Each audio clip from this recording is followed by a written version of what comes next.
welcome to Settled on the Field. Jeb and Liz, how are you guys feeling this season of college football playoffs that we're in? I'm excited. I'm very excited. Notre Dame versus IU in our hometown. How can you get better than that? Maybe if we could afford the tickets, we would be happy. That would be the only way it would be better. Or if it was Purdue. Yeah, I got to throw my dig every once in a while. Well, I couldn't be happier for the season, but also to welcome our guest, Dana Pappas, host of the A to Z Zebra podcast, and also, more importantly, Director of Officiating Services at the NFHS. That's the National Federation of State High School Associations. Welcome to Settled on the Field, Dana. How are you? Doing great. Thanks for having me.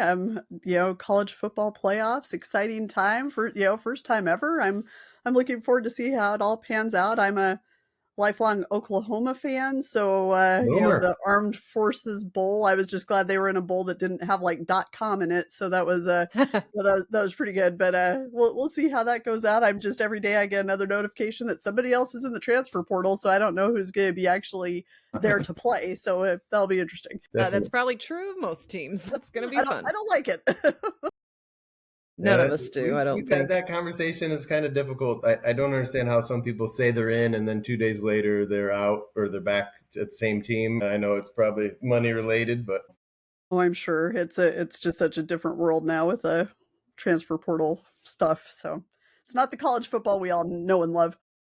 Right. So since you work at the NFHS, why don't you explain to those who may not be as familiar as to what role you all play in high school sports, and then touch on the Director of Officiating. Absolutely. So the NFHS is really the rules writing body for high school sports. Anybody who officiates, coaches, has a rule book that says NFHS on it. So we are the rules writing body. We're a federation by design. So there's 51 members. Yep. There's an example. Thank you for bringing that up. We're a federation by design. So there's 51 member state high school associations, and each of them is governed on its own by a board of directors or a board of control. So we don't have any real mandate authority. So a lot of times people will come to us and say, you need to make the states do X, Y, or Z, and we don't have that authority. So we're a rules writing body. We do education, we do training, a lot of advocacy and support work. And that's really where our lane is. So, there are lots of times where people kind of want us to sway out of our lane a little bit, but the state high school associations have their own handbooks and bylaws and governing bodies, and that's not our business. So we're there to support state high school associations. As I said, 51, so there's 50 states plus DC does have its own association. So that's kind of in a nutshell. When I talk about the rules writing process, each sport has a rules committee, and it's comprised of representatives from across the country. So there's a whole process that goes through that. It's not just our office in downtown Indianapolis making up rules. There's a process with rules committees and questionnaires that go out, and it's pretty involved. And, it's cool working with some of the other national governing bodies who are like, man, you guys, we like your process. So when you hear things like that from other organizations, you kind of know you're doing things the best way that you can. Gotta feel good. So Dana, it's interesting because like you said, a lot of people do think the National Federation gives the guidelines to the state. So every state is their individual entity. Just like, for example, I reffed the basketball game tonight that went to a running clock, and I thanked you for the rule, and you corrected me saying, no, Indiana implemented that. So that's something that people really, I always hear, and they don't understand how separate you are. So you more create guidelines and concepts for them as far as the rules go, and then each state, like a shot clock type rule, is implemented by them. Exactly. So if you look in an NFHS rule book, you'll see there's the playing rules, and then there's a lot of options that say state association adoption. So anything with a mercy rule, a shot clock, there's different variations in sports where it'll say state association adoption. So if a state decides, yes, we want to use a shot clock, or yes, we want to do replay of events. I know that state basketball in a couple of states have replay for last second shots, that sort of thing. So it is permissible by state association adoption. So where people get a little bit confused is they think that the NFHS also has to do with student eligibility, and that's something that's completely separate from the NFHS. So each state association would have transfer guidelines, and anything with GPAs, hardship clauses, anything like that is really done by the state association. And state associations are similar to us in the sense that they are membership led, as are we. That's something that's great because there is always a kind of a misconception that the state association is making up these rules or the NFHS is making up these rules, but there is a process by which those are passed either through state association member schools or in our case, member high schools. So those state association adoptions in the rule book are just one part of it, but then there's other allowances that state associations make that are handbook rules and really for the governance of their state association. That is all very interesting. So there's that governing body over all of that. So does the NFHS offer training to referees? So we have an NFHS Learn, which is an educational portal where people could go in and take different classes. So there are coaching classes, which is the coaching classes are very involved. And there's actually a credential program through the NFHS Learn Center and Coaches Education. We're actually in the process of starting that conversation about why don't we have that for officials? Why isn't there a national credential for officials? So that's something that we're really starting to look at because there are people who come to us who they want to take an officials class and we don't really have an actual class. We have courses. We've got an intro to interscholastic officiating course. We have 3-person mechanics and basketball. We have softball umpiring. We've got a lot of courses, but there's no real credential that's tied in with that. So we're working right now to start that conversation and see what's possible. What we've heard, I'm in about 3.5 years into the NFHS, and what we've heard from our states is they want the ability to train their officials. They don't really want us giving them an edict with regard to how to train them.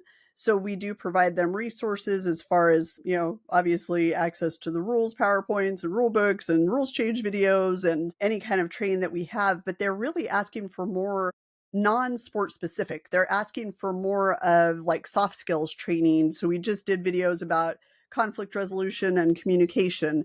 They're looking for stuff about mentorship, assigner best practices. So a lot of what we're looking for on the official side isn't necessarily training at this point, although we're starting to kind of dip our toes into that as far as how can we come up with something for states that either don't have a training process, which there are some, or states that just want to bolster what they're already offering. So we're looking at that now, but we do have a pretty robust offering of courses on NFHS Learn and then just some videos as well, because the state associations and doing a needs assessment with them, they were like, we just want some kind of quick hit videos. We want things that can be easily digested in about 10 to 12 minutes because everybody's so strapped for time and, officials are doing a lot of volunteering anyway, so trying to find things that don't take up too much of their time but are still valuable. That's a important discussion, and I'm glad you're having it about mentoring. And I know you mentioned the training of officials is statewide. What about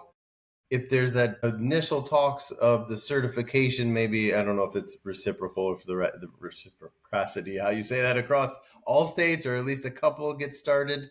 But what about a standard like recruiting? Do they ask for help for recruiting, or is that state specific as well? They do. So we have our Become an Official campaign, which has really been the mechanism by which the NFHS has helped out the state associations. So if somebody wants to be an official, they go to highschoolofficials.com. That QR code and website, it's in a lot of places. So people come in and sign up on that portal, and then we send an automated email goes to the state association saying, hey, Dana Pappas wants to be a basketball official in Indiana.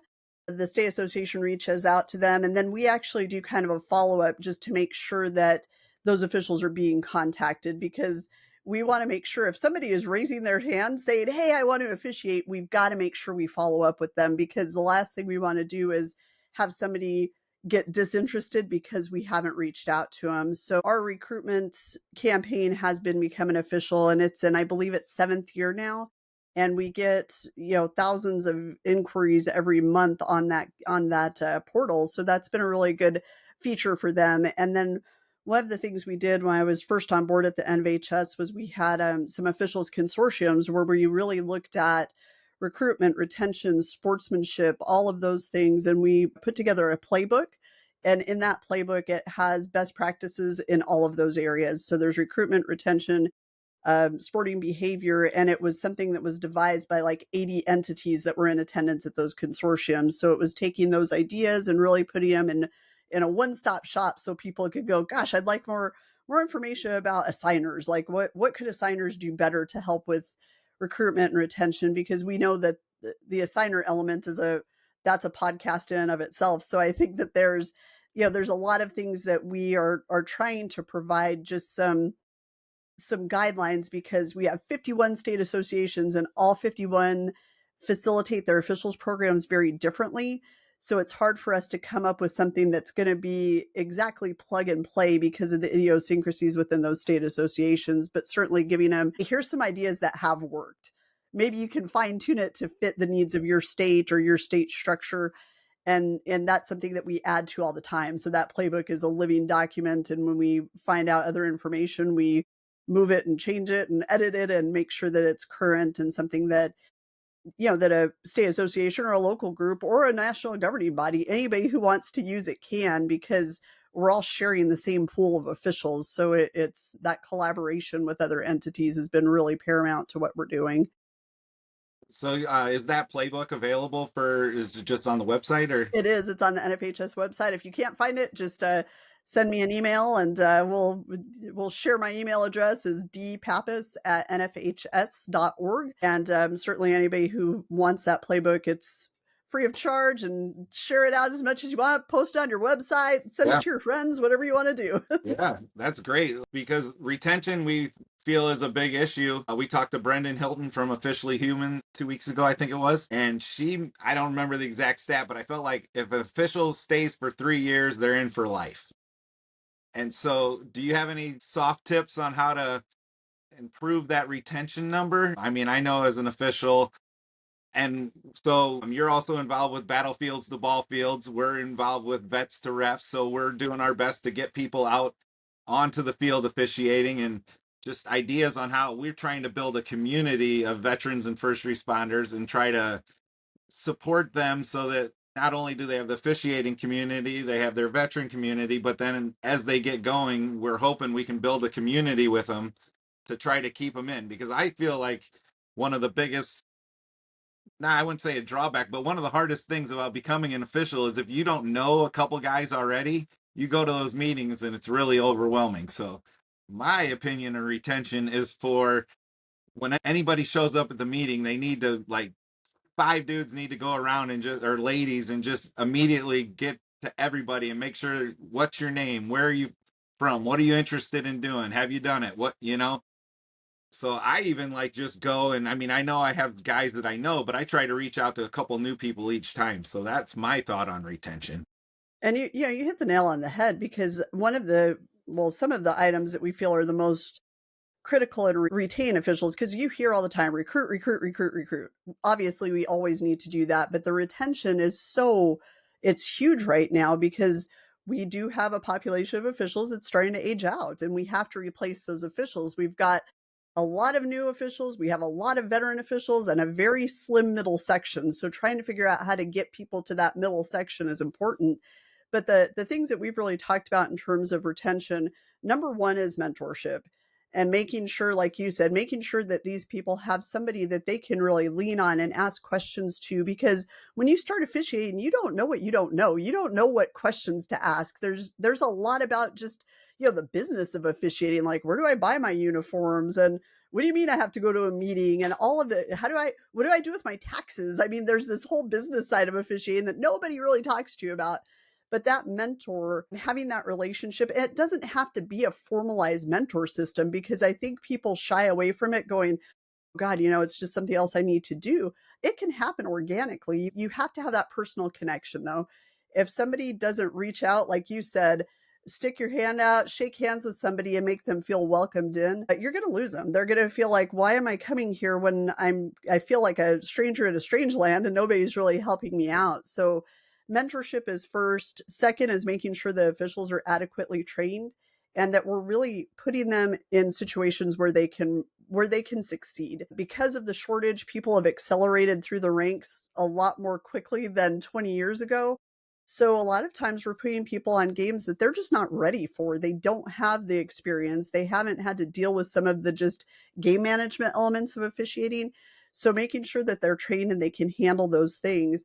Part of that is assignment. So going back into that, but really being able to just support your officials. If you're a state, local association, a signer, letting officials know that you've got their back, that you're fighting for them, that you're advocating for them, because people want to know that they have someone in their corner at that state office or at the national office or what, the local group, it doesn't matter.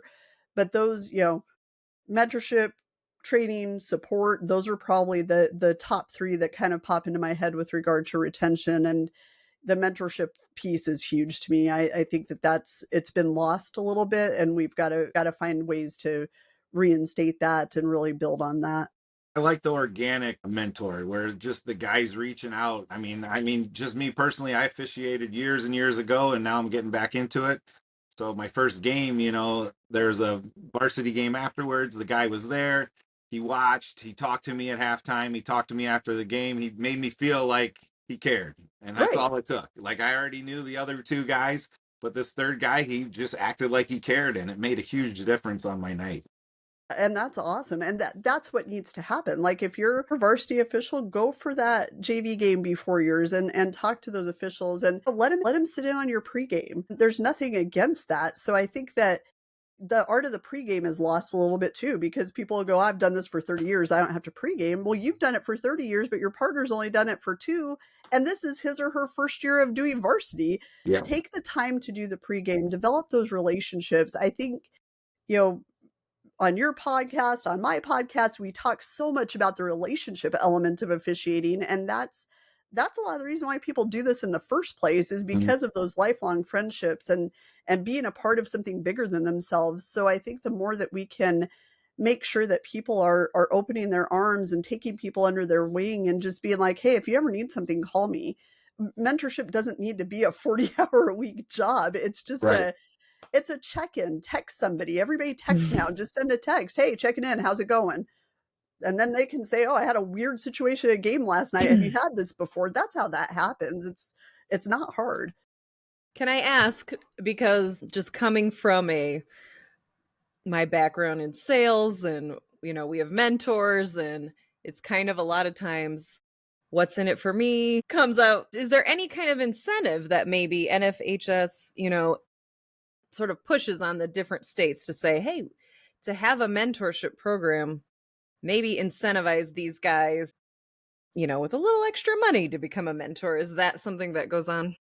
I think what a lot of states are doing, and it was something that was talked about at those initial consortiums we had, was finding out ways to, maybe if you're a new official, or if you're a veteran official and you bring someone else in, give you a discounted fee, or if you're mentoring, give you a discounted fee, doing something where maybe they're not paying as much to officiate. Because people, when you tell people you have to pay to officiate, there's always like, you're paying to do that? Like, that's crazy to me. But trying to find ways to do that. There's some states that do awards for people who are mentoring, because even that recognition, it doesn't necessarily have to be a financial, but it's nice to get a pat on the back of, God, you're helping grow our association, or you're keeping our numbers where they are. Because I think that that's just as important. The growth is good, but if we can also just maintain what we have, we're doing better than we have in the past. So we don't have anything in particular from the NFHS where we're doing that, but we are in the process of doing a course, or not a course, but a video right now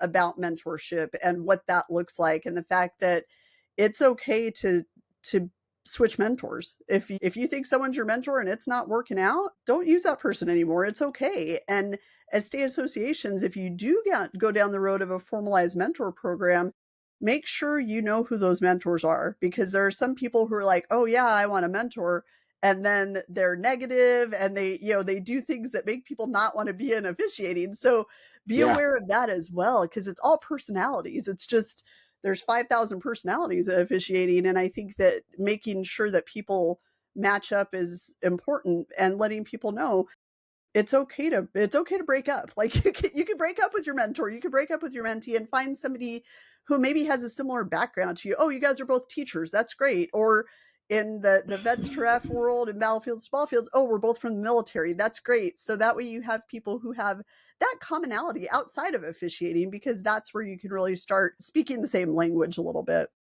Yeah, and I would say if you are a brand new official, you're already putting yourself out there. So if you're going to these meetings, you might have to do a little introducing yourself as well, Absolutely. putting yourself out there at those meetings. And then you're going to organically meet people that you like. Don't be that will shy. become, yeah, don't be shy. Don't be shy. You can't be shy as an official. You I would cannot. say. You can't hide. Absolutely. So I guess in Indiana, we've had a lot of growth in sports. We've seen boys volleyball became sanctioned, girls wrestling became sanctioned, and now we see that girls flag football is growing. There's a lot of emphasis behind that. How is that affecting the officials, and how are we getting a pool of officials for all these new sports that are growing across all the states?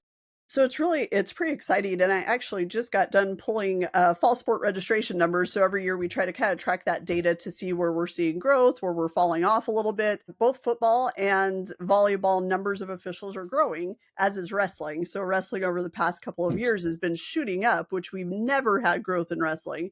And we're like, wait a minute, that's because there's flag football, there's boys volleyball, and there's girls wrestling.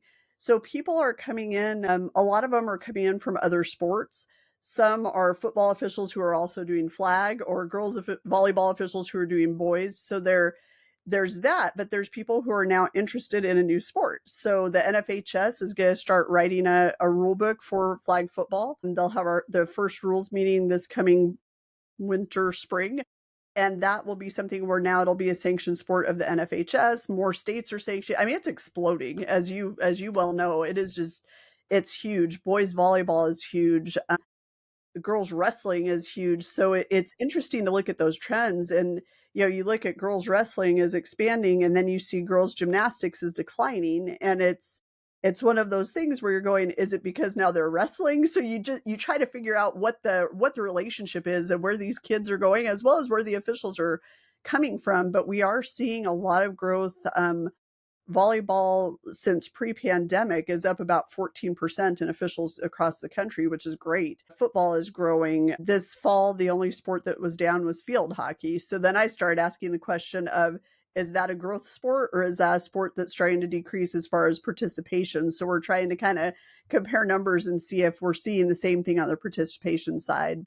It's exciting when there's these new sports coming out and more opportunities for kids, and more areas for officials. And a lot of the times we see officials who, I'm hearing that in a lot of states that are offering lacrosse for the first time, many of their lacrosse officials are basketball officials who don't have lacrosse experience, but are learning it because they know how to officiate.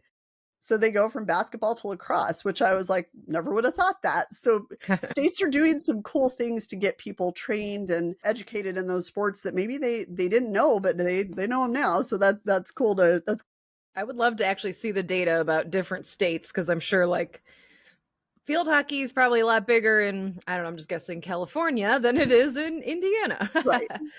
Those would be fun to look at. For sure. And I'm originally from New Mexico, so taking the job at the NFHS, I was like, oh my gosh, there's field hockey, there's lacrosse, there's ice, there's gymnastics, a bunch of sports that we didn't have in New Mexico. So trying to kind of learn the nuances of those sports and those officials groups, because every group of officials is so different. So that's been a lot of fun, like just the challenge of learning something new and learning sports that I didn't really know anything about. So I still don't know a whole lot about them, but it's fun learning. So I enjoy that challenge.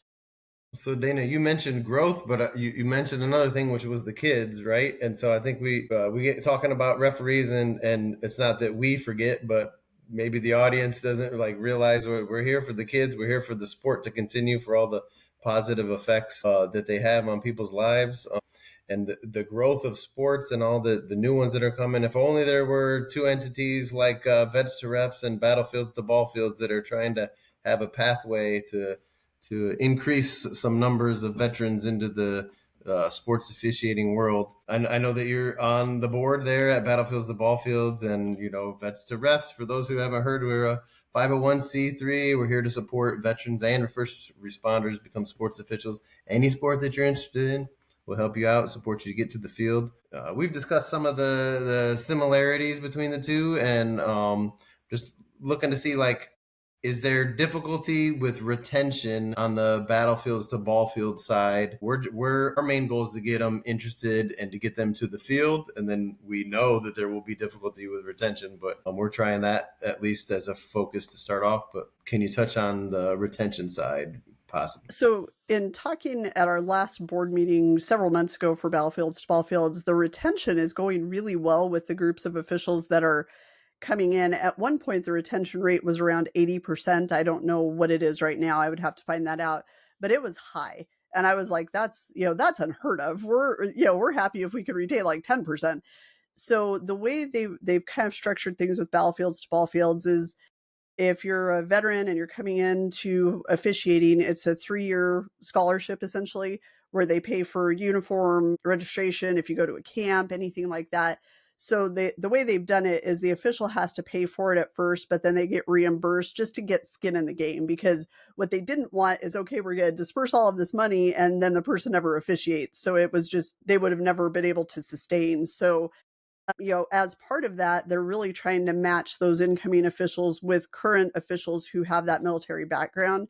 So, Bill, you and I were just having this conversation the other day with Jordan Cohen with Protect the Game about how the 3 organizations that are really working in the veteran space can build this mentor program and connect people who speak that same language and who can talk easily about that transition from military to civilian, and how the officiating kind of supplants what they might be missing from being in the military.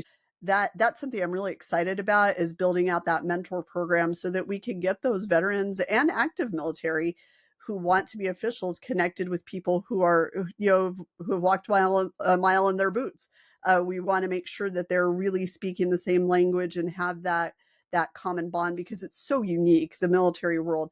I was not military, but I have the absolute respect for people who have served, and I want to see them in places where they can have that same success and where they feel that same, camaraderie and brotherhood and sisterhood that they feel in the military, and that's there in the officiating spectrum. So getting people who can speak to that and go to those transition units on military bases and really talk to people as they're transitioning to civilian life is so crucial, because it has to come from somebody who's been there. I could talk about battlefields to ball fields and how great it is to officiate all day long. I can't talk about the military experience because I didn't do it, but there are people who have, and people who are now officiating who speak eloquently about it and really are thriving as officials. They have the skill set to be effective officials, and they're going out there and doing a fantastic job. I've noticed one of the best things that I felt in all of this is when you speak to these veterans and first responders the first time, and you ask them, why are you doing this? What brings you to, you saw our website, you signed up, but what brought you to that point? And it seems like almost every single one of them says, now I get to do something for myself. And That's I'm like, awesome. you're doing something for yourself, but yet you're still helping people. You're coming Exactly. to Continuing to officiate serve, youth right? sports. You're still serving others, but that's amazing. I mean, how selfless is that? Like, I'm doing something for myself. Well, yes and no. You're still a community servant, even though you may not think that you are. So that's amazing. What a great perspective. Yeah, and I mean, out of all the guys we've had, I mean, I would say 90% of them, that was one of the things they said. So That's really cool. it's really thrilling.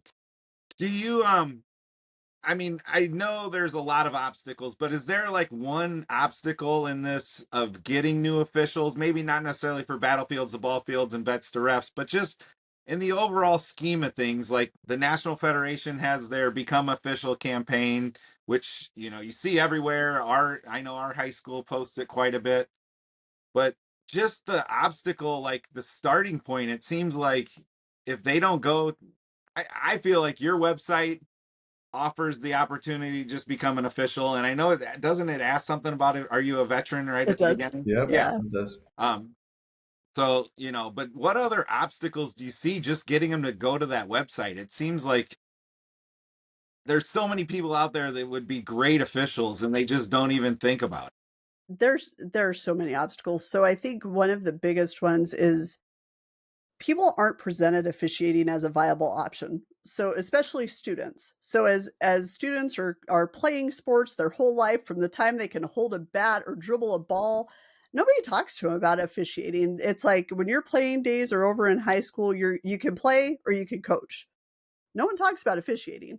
So I think the fact that it's not presented as that viable option of you can make a career of this, like the people who Yeah. are working in professional sports do pretty well. Like there Yeah. is you can you can do this as long as you want. It's the only thing in the world where you can be an athlete until you're 70 years old. So Yeah. um, that is the biggest thing, is how do we get word out sooner about how great it is to be an official and the fact that you can have a career path there.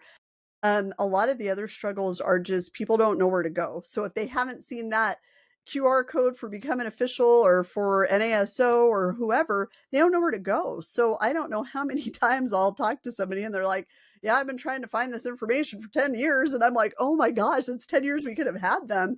And, we're looking right now, tomorrow night, we're doing a quarterly consortium for the NFHS that's all about people who want to be officials and how we can help them. And we're talking to state offices and local associations about, when somebody clicks on your website to become an official, where does it take them? If it takes them back to our site, then they've just made a complete circle. That's not good. If you take them directly to a page where that's $75, that's not good. They don't know what they're paying for yet. So we're trying to educate people who have those websites about how to help people. There should be a checklist of, okay, you want to be an official? Here's how this all works. Here's some local contacts. Here's where you buy your uniforms, where it's a sport by sport, what to expect. There's that whole book, What to Expect When You're Expecting, what to expect when you're going to be an official. So I think that 101 stuff is really important. I think a lot of times people shy away from officiating because they see how scrutinized they are. So that's definitely a barrier, is behavior in the stands, social media scrutiny. If an NFL official makes a mistake, it's all over X the next day. So do I want to sign up for something where people are going to be criticizing my every move? So that, that behavior element and the fact that it just gets blown up on social media is definitely a deterrent as well. But how do we flip the script? How do we talk more about all of the good in officiating so that it looks attractive to people who want to come in? Because you guys know 99% of officiating is awesome. Yeah. 1% of it is terrible, and that's usually outside of the actual job of officiating. It's the people in the stands, it's the that garbage. But that 99% is what we should be highlighting. So I think if we can focus on that, it makes it better. But if we can get word out earlier to student athletes, talk to their parents as students are graduating. These parents have been in games since, for 14 years watching their kids play. They got a lot of spare time now. Like, they've been officiating from the stands for 14 years. Like, let's train them up and get them out there. So I think that just making people aware of how to do it is the biggest obstacle. We're trying to figure out how we can get that more widespread. Is it PSAs? Is it stuff on, jumbotrons at games? Nobody reads newspapers anymore, so I don't know if that's it. But trying to find those ways to connect with sports fans, or just maybe even kids who wanted to be on a team and they didn't make the team, but they love sports. Those are kids we should be reaching out to. It doesn't always have to be the athletes. So there's a lot of barriers, and we're really trying to figure out how to minimize those and minimize the entry, because it shouldn't be so hard for somebody to find where to become an official. And it's a struggle sometimes. All of that really hits home. Yeah. It's a struggle.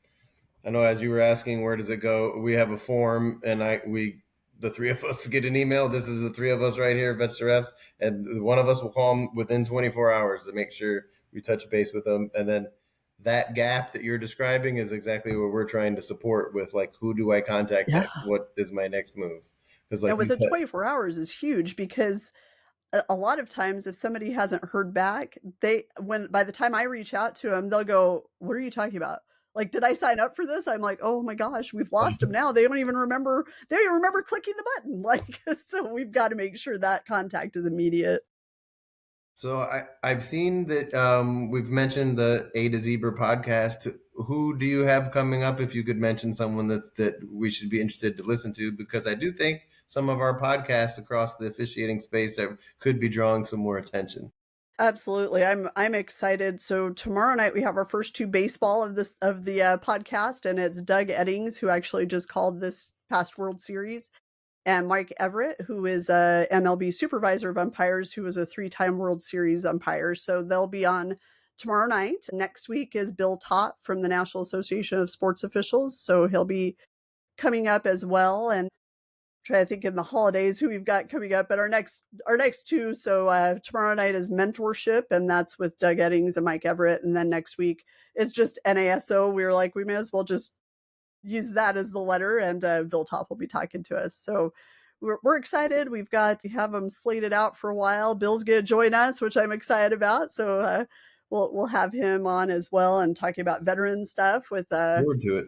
with Jordan Cohen as well from Protect the Game. So we're planning everything out, and it's fun. I mean, you guys know you've got this podcast, which is awesome. And I listened to Brenda's episode. I think she was on ours as well. So I think we're sharing guests a little bit, which is great, because honestly, anything you could do, and anything we can do in that space to get the word out about the good of officiating, let's do it. Like, I don't think there could be too much of it. I just, people need to know what officials are about and who they are, and they're human, and they have wives and kids and jobs and lives, and just respect them. So I think this is awesome. And to see the growth of podcasts about officiating is just, it's super cool. I'm all in.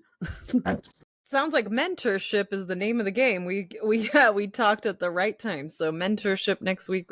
We're looking forward to that. And we do ask all of our guests the same question. So I will ask you now. What has been your favorite sporting event you've ever been to? And if you haven't been yet, then what's the one you're looking forward to the most? My favorite sport, this is an easy one. So my favorite sporting event I've ever been to was the 2014 Stadium Series at Soldier Field between the Chicago Blackhawks and the Pittsburgh Penguins. nice. It snowed, lake effect snow the entire time. I'm from New Mexico. I've never been that cold in my entire life. It was below zero, definitely at puck drop, and it just got colder. And then it just snowed and snowed and snowed. And I just remember I didn't own clothes for being in that kind of cold. So I was wearing several layers of clothes with my Patrick Sharp sweater on, thinking that I looked cute. I was in my hockey sweater. And I just remember at one point I went to the bathroom, and this lady from Chicago looks at me and she goes, "Oh, is that all that you brought to wear?" And I was like, "Yes, ma'am." And she just pats me and she goes, "Oh," and walks off. And I was like, "Yeah, this is how I'm going to die." Had to buy blankets that I wrapped myself in that did no good. I looked at my husband. I was like, "Are my eyelashes frozen right now?" And he's like, "Yeah, I think they are." And I'm like, "What are we doing?" But it was awesome. Blackhawks won 5-1. It was a good day. At one point it's Pittsburgh and Chicago playing, and everybody started chanting "Detroit sucks." And I was like, they're not even here right now. So it was just, hockey fans are a special breed. And that was by far the coolest and coldest sporting event I've ever been to in my life. So I was just becoming a hockey fan at that point. My husband's a diehard hockey fan, and he got me into it. And the minute I went to that game, I was sold. I became a crazed Blackhawks fan. They won the cup that year in 2015. And I just remember out of 105 games, I watched 100 of them. And my husband's like, "What have I done?" Like, I've created a monster. So That is great timing. That's He awesome. has turned you. That is amazing.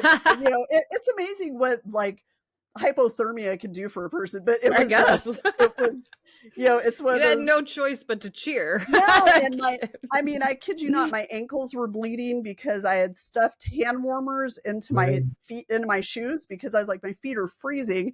So wrong shoes for that weather too. I was clueless. So we're walking back to the hotel, which if you've been to Chicago, you're always like, "Oh, it's just right there." And right there ends up being 6 miles from now. So we're walking along. My husband's actually dragging me through the snow because it's just, by this point, it's hip high. And we stop at a stoplight. I go, "I think my ankles are bleeding." And he's like, "What?" And I was like, "Something feels wrong." We get to the hotel. I take my socks off, and my ankles are just bloody because my shoes were way too tight. My husband, we weren't married at the time, but my husband goes, "I'm pretty sure that's the trip where I fell in love with you." He goes, "You didn't complain. You're bleeding." I mean, if that's You not love, basically I don't know what were is. a hockey player at that point. So, that's how I won my man, was near death, but it was good. It was totally worth it. But so that was my number one favorite all time. That's That's awesome. great. May have been the best answer to that question yet. That was a very good answer. That was amazing. I love all the visual as well. That was great. There's pictures of me where you could just see like my eyes, because I had a scarf and a baklava and all that, and I didn't even know what that was until we had to buy one because it was cold. Yeah, coming from New Mexico, where it's 330 days of sunshine a year, to lake effect snow, I was not at all prepared, mentally, physically, or otherwise, but it was fun. That's great. You might have to send us that picture for our preview or something. Yeah, I'll find it. It's pretty funny. It's actually me. You won't be able to tell because you can just see my eyes, but I'm under there somewhere. That's funny. Thank you for joining us, Dana. Thank you so much for the time. Let's keep talking anytime, and I'm looking forward to having you on the show and from A to Zebra, and looking forward to doing good things with Vets to Refs and Battlefields to Ballfields. So thank you guys for what you do. It's awesome. Thank you. It was awesome to have you on. Appreciate your time. Thank you. All right. Bye. Don't talk about it. Be about it. Keep dominating.